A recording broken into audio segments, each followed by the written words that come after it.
Welcome to the Central Waqf UMEED Portal. Let's continue. Now, we will add details regarding the income of the property as per Section 46, 72 and 74. Select the applicable financial year for the drop-down field. Now enter the total gross annual income of Waqf from all sources, including nazar and offerings. Now select the types of expenditure from the drop-down menu. Enter the numeric text in land revenue paid.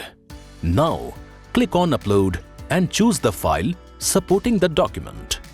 Similarly, enter the details in the manure field as well. Please note, total of all expenditure is auto-calculated as per the input provided. Similarly, the net income is also auto-calculated, showing net income. Annual contribution for last financial year 2024-25 is auto-calculated as 7% of the net income.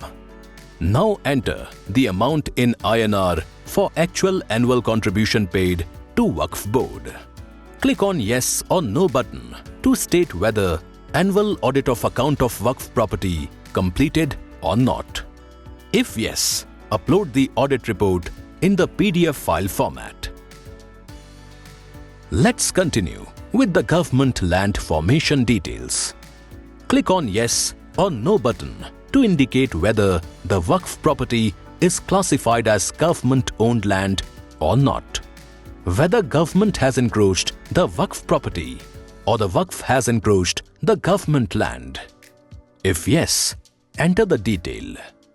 Whether the property is under protected monument or area as per Ancient Monuments Preservation Act 1904 or Ancient Monuments and Archaeological Sites and Remains Act 1958. Click Yes or No to indicate if the Waqf property area under the mentioned acts. If yes, enter the ancient monument details. Select Yes or No to indicate whether the Waqf property is owned or used by scheduled tribe members under constitutional provisions. That's it in this video. We will continue the process in next of our videos. Stay tuned for more such informative videos. अल्पसंख्यक कार्य मंत्रालय, भागीदारी से भाग्योदय।